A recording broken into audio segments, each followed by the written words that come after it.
पर्यावरण अध्ययन कक्षा 5।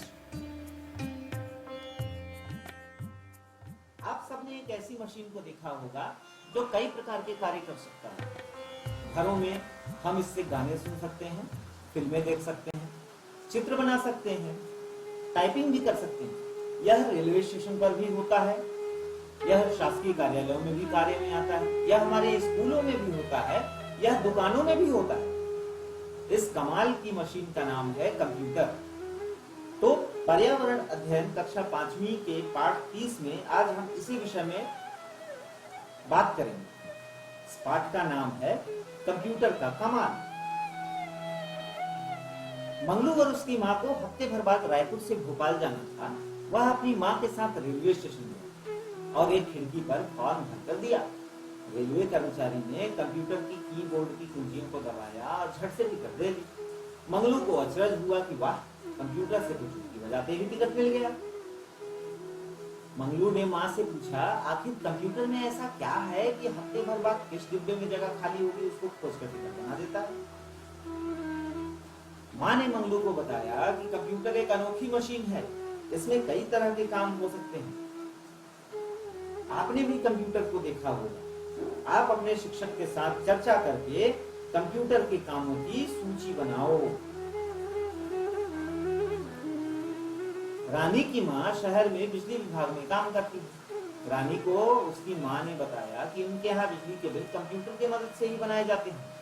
पहले बिजली के बिलों को बनाने में समय लगता था, लेकिन अब यह काम कंप्यूटर की मदद से काफी आसान हो गया। आपने सुना, कंप्यूटर की मदद से काफी आसान हो गया। यह काम कंप्यूटर की मदद से काफी आसान हो गया। इसका अर्थ है कि कंप्यूटर की सहायता से हम कई कार्यों को आसान बना सकते हैं। यह कंप्यूटर की सहायता से जो कार्य मैनुअल ढंग से करने पर, परंपरागत ढंग से करने पर जो कार्य कठिनाई से होते हैं, काफी समय लगता है जिस कार्य को करने में, उस कार्य को हम कंप्यूटर की सहायता से काफी आसानी से कर सकते हैं। तो तुम्हारे आसपास कोई ऑफिस या दुकान है जहां कंप्यूटर लगा हो? पता करो कि वहां पर कंप्यूटर की मदद से कौन कौन से काम होते हैं। अपने शिक्षक से पता करो कि तुम्हारी इस किताब को बनाने में कंप्यूटर से क्या क्या और कैसे मदद मिली होगी। कार्यालयों में टाइप करने की मशीनें होती हैं। इनकी मदद से चिट्ठी आदि टाइप की जाती है। आप इस टाइपिंग मशीन को स्क्रीन पर चित्र के माध्यम से देख भी सकते हैं।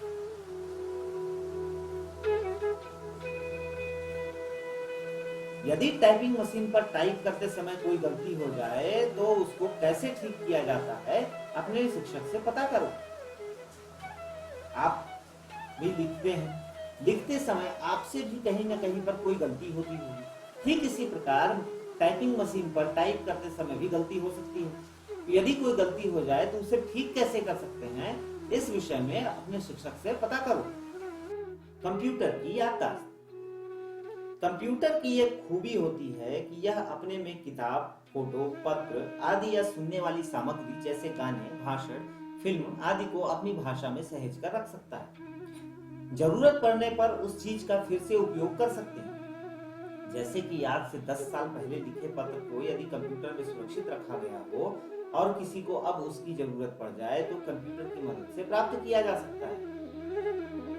इसे आप इस प्रकार समझ सकते हैं कि परीक्षा में प्रश्नों के उत्तर हम कैसे लिखते हैं। प्रश्नों के उत्तर हम तब लिख पाते हैं जब उस प्रश्न के उत्तर हमें याद हो।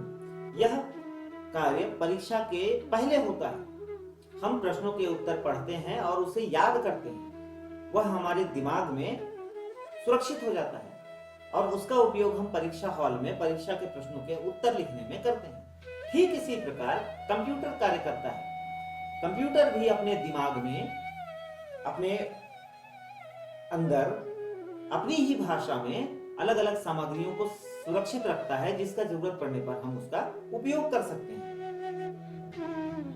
अली के पास कंप्यूटर है। उसके घर पर गोल गोल चमकीली तश्तरी जैसी चीजें हैं। इनको सीडी कहा जाता है।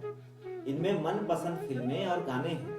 अली के परिवार का जब भी मन होता है, सीडी को कंप्यूटर में लगाते हैं और फिल्में देख लेते हैं। तुम्हारी यह किताब कंप्यूटर पर बनी है। इसे छापने के लिए इसको सीडी बनाकर किसी छापा खाने को दे दी गई थी। बाजार में फिल्मों और तरह तरह के गेम्स की सीडी किराए से मिलती है। आपने भी कभी न कभी सीडी अवश्य देखा होगा।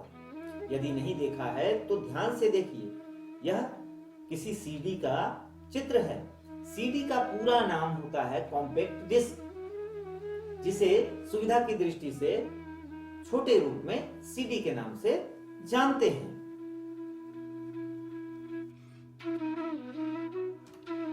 कंप्यूटर के उपकरण। पहला कंप्यूटर का उपकरण है मॉनिटर। कंप्यूटर का वह भाग जिसमें फिल्म या लिखी हुई जानकारी को देखा या पढ़ा जा सकता है वह मॉनिटर कहलाता है। अभी आप इस वीडियो को जिस स्क्रीन पर देख रहे हैं, यदि वह कंप्यूटर का स्क्रीन है तो वही भाग मॉनिटर कहलाता है। इसे आप चित्र में भी देख सकते हैं। यही कंप्यूटर के मॉनिटर के नाम से जाना जाता है। क्या यह भाग टीवी के पर्दे जैसा है? कंप्यूटर का अगला उपकरण कीबोर्ड के नाम से जाना जाता है। कंप्यूटर पर काम करने के लिए कीबोर्ड होता है। कीबोर्ड पर अंग्रेजी में अक्षर और संकेत होते हैं। अलग अलग कुंजियों को दबाकर लिखा जा सकता है। कीबोर्ड की मदद से ही कोई चिट्ठी आदि टाइप की जा सकती है। कंप्यूटर पर यह व्यवस्था होती है कि हम अलग अलग भाषाओं में लिख सकते हैं। जिस प्रकार शासकीय कार्यालयों में या किसी दुकान में आपने टाइपिंग मशीन देखा होगा, ठीक उसी का छोटा रूप कीबोर्ड के रूप में कंप्यूटर में समाहित होता है, कंप्यूटर में लगा होता है, कंप्यूटर से जुड़ा होता है। लेकिन दोनों में कई अंतर होते हैं। यह मशीन के कीबोर्ड जो है वो कंप्यूटर के साथ ही कार्य करता है। कंप्यूटर के कीबोर्ड से हम एक ही कीबोर्ड के माध्यम से कई अलग अलग भाषाओं में लिख सकते हैं, जबकि टाइपिंग मशीन में ऐसा नहीं होता। टाइपिंग मशीन में हम केवल एक ही भाषा में टाइप कर सकते हैं, चाहे अंग्रेजी में हो या हिंदी में हो या किसी अन्य भाषा में। कीबोर्ड की मदद से अक्षरों को छोटा बड़ा लिख सकते हैं। आपके सामने स्क्रीन पर कीबोर्ड का एक चित्र है। इसे ध्यान से देखिए और जानिए कीबोर्ड कैसा होता है। आपने इसे कहीं ना कहीं अवश्य देखा होगा। कंप्यूटर का अगला उपकरण है माउस। जी हाँ, माउस। घर में दौड़ भाग मचाने वाला, कपड़ों को कुतरने वाला चूहा नहीं, माउस। लेकिन यह चूहे के जैसा उपकरण होने के कारण माउस के नाम से जाना जाता है। एक चूहे जैसा होने के कारण इसको अंग्रेजी में माउस कहते हैं। यह कंप्यूटर पर काम करते समय काफी मदद करता है। क्या आपने कंप्यूटर का चूहा देखा है? अरे नहीं। क्या आपने कंप्यूटर का माउस देखा है? देखिए, आपके सामने एक माउस का चित्र है।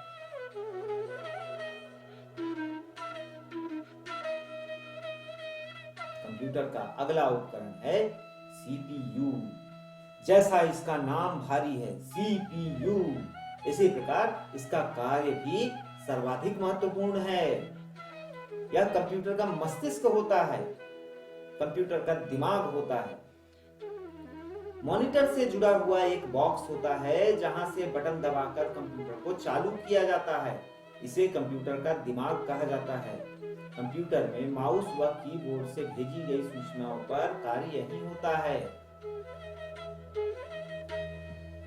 जिस प्रकार हम किसी चीज को देखते हैं आंख की सहायता से, सुनते हैं कान की सहायता से और किसी वाक्य को बोलते हैं मुंह की सहायता से, लेकिन ये सभी कार्य हमारे दिमाग से ही संभव हो पाते हैं। ठीक उसी प्रकार कीबोर्ड से की गई टाइपिंग, माउस से दिया गया संदेश, सभी कुछ नियंत्रित होता है कंप्यूटर के सीपीयू से।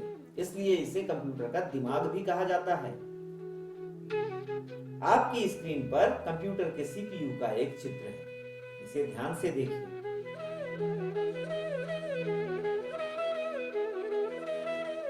क्या आपने कभी कंप्यूटर की सहायता से कोई पत्र छापा है या किसी चित्र की छपाई कंप्यूटर की सहायता से की है?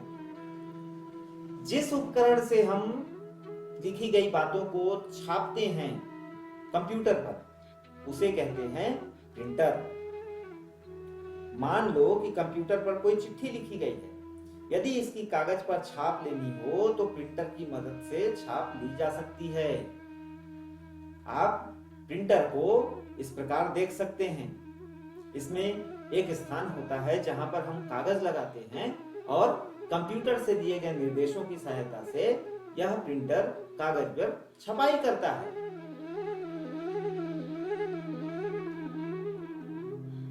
स्पीकर, आप सभी ने गाना अवश्य सुना होगा। मोबाइल पर, रेडियो में, टेप रिकॉर्डर में, घर में साउंड बॉक्स में या लाउड स्पीकर में। इसी प्रकार कंप्यूटर पर भी स्पीकर होते हैं। कंप्यूटर के साथ भी स्पीकर लगे होते हैं। यदि कंप्यूटर से गाना सुनना हो तो सुना जा सकता है। इसी तरह से कोई फिल्म देखते समय उसकी आवाज को सुना जा सकता है। आप देख सकते हैं कंप्यूटर के स्पीकर को। अलग अलग डिजाइनों में, अलग अलग रंग रूप में स्पीकर कंप्यूटर से जुड़े होते हैं। दुनिया भर की जानकारी कंप्यूटर पर। यदि तुमको किसी प्रसिद्ध व्यक्ति या स्थान के बारे में कोई जानकारी लेनी हो तो क्या करोगे? कहां जाओगे? किससे बात करोगे? इंटरनेट एक ऐसी तकनीक है जिसके द्वारा दुनिया के अनेकों कंप्यूटर एक दूसरे से संपर्क में रहते हैं। जैसे छत्तीसगढ़ के तीरथगढ़ के बारे में इंटरनेट पर जानकारी दी गई। यदि तुमको तीरथगढ़ के बारे में चित्र आदि प्राप्त करनी हो तो इंटरनेट पर मिल जाएंगे। एक कंप्यूटर पर डाली गई जानकारी अन्य कंप्यूटर पर प्राप्त की जा सकती है। इसी प्रकार देश विदेश के जीव जंतुओं, वनस्पतियों, दर्शनीय स्थलों से लेकर खेल, राजनीति आदि के समाचारों के बारे में भी जानकारी प्राप्त की जा सकती है। इसे इस प्रकार समझिए कि मैंने यह वीडियो अपने कंप्यूटर पर बना करके डाला था। इंटरनेट की सहायता से इसे आप दूर बैठे कहीं और से किसी अन्य कंप्यूटर या मोबाइल, जो एक प्रकार का कंप्यूटर ही है, की सहायता से देख रहे हैं। यह इंटरनेट से ही संभव हो सकता है। कंचन की बहन ने 12वीं की परीक्षा दी है। उसको रिजल्ट घोषित होने का जैसे ही पता चला, वह कंप्यूटर की दुकान पर गई और इंटरनेट से चंद मिनटों में ही उसको अपना रिजल्ट पता चल गया। तुम्हारी किताब में एक पाठ है लुई पाश्चर। लुई का चित्र भी हमने इंटरनेट से प्राप्त किया है। जानते हो, मंगलू और उसकी माँ ने जब रेलवे स्टेशन से टिकट खरीदा था तो कंप्यूटर की मदद से ही उनको टिकट मिला था।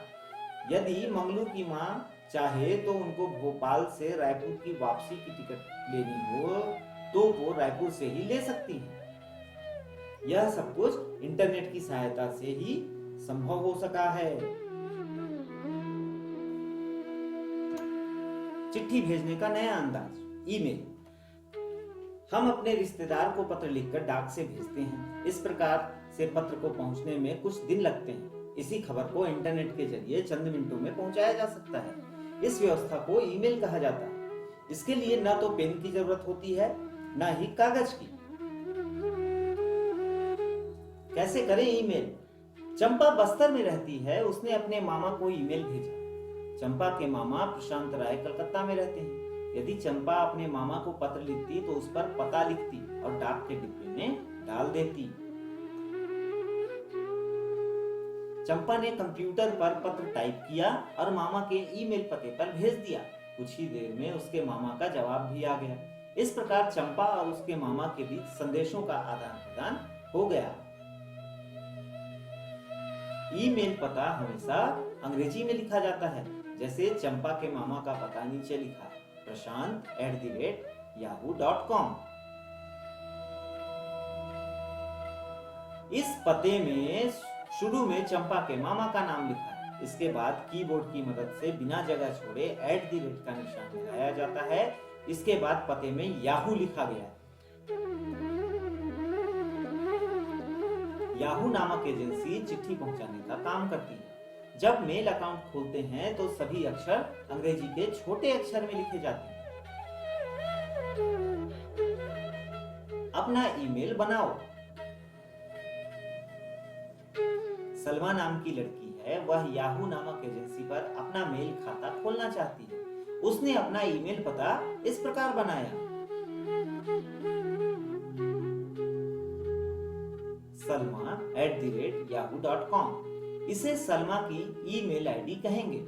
इसी तरह से तुम अपनी ईमेल आईडी बनाओ। आप देखेंगे कि ईमेल की सहायता से पल भर में ही हम अपनी बात को कहीं दूर बैठे व्यक्ति तक पहुंचा सकते हैं। यह एक प्रकार से विद्युतीय चिट्ठी है जिसे हम कंप्यूटर और इंटरनेट की सहायता से लिखते और भेजते हैं। यह एक तरफ हमारा समय बचाता है, दूसरी तरफ इससे कागज का प्रयोग नहीं होता, जिससे हमारे पेड़ नहीं कटते। क्या आपको पता है कि कागज बनाने के लिए पेड़ों को काटा जाता है? इसके विषय में आप अपने शिक्षक से चर्चा कीजिए।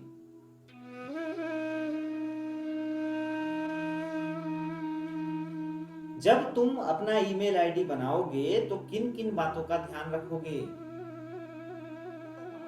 पाठ को पढ़ने के बाद अब हम जानते हैं कि हमने क्या सीखा। मौखिक प्रश्न है, कंप्यूटर का उपयोग कहां-कहां होता है? अगला प्रश्न है, कंप्यूटर के माउस का क्या कार्य है? इसी में लिखित प्रश्न भी हैं। पहला लिखित प्रश्न है, कंप्यूटर के प्रमुख भागों के नाम लिखो। दूसरा प्रश्न है, कीबोर्ड का क्या कार्य है? तीसरा प्रश्न है, कंप्यूटर से ईमेल कैसे किया जाता है? चौथा प्रश्न है, कंप्यूटर टाइपिंग मशीन से किस प्रकार बेहतर है? बताओ। ध्यान रखिए, दो प्रकार के प्रश्न हैं, मौखिक और लिखित। आप चाहें तो मौखिक प्रश्नों के उत्तर भी अपने अभ्यास पुस्तिका में लिख सकते हैं। यदि किसी प्रश्न का उत्तर प्राप्त करने में कोई कठिनाई आ रही है तो आप अपने शिक्षक या बड़ों की सहायता ले सकते हैं। किंतु प्रश्नों के उत्तर लिखने से पूर्व आपको अपने इस पाठ को ध्यानपूर्वक पढ़ना होगा। सारे प्रश्नों के उत्तर पाठ के बीच से ही प्राप्त हो सकेंगे। अभ्यास के इस क्रम में अगला चरण है, खोजो आसपास। पहली गतिविधि है, कंप्यूटर के द्वारा किए जाने वाले और कार्यों का पता लगाओ। यह आपके लिए एक टास्क है। दूसरा जो कार्य आपको करना है वह यह है कि कंप्यूटर की मदद से चित्र भी बनाए जा सकते हैं। पता करो कैसे। यदि मौका मिले तो तुम खुद भी बनाओ।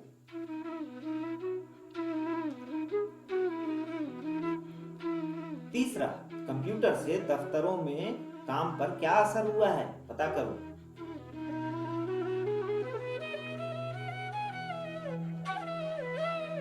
चौथा, क्या तुम्हारे आसपास कंप्यूटर की ऐसी दुकान है जहां से ईमेल करने की सुविधा है? इंटरनेट और ईमेल के बारे में जानकारी प्राप्त करो।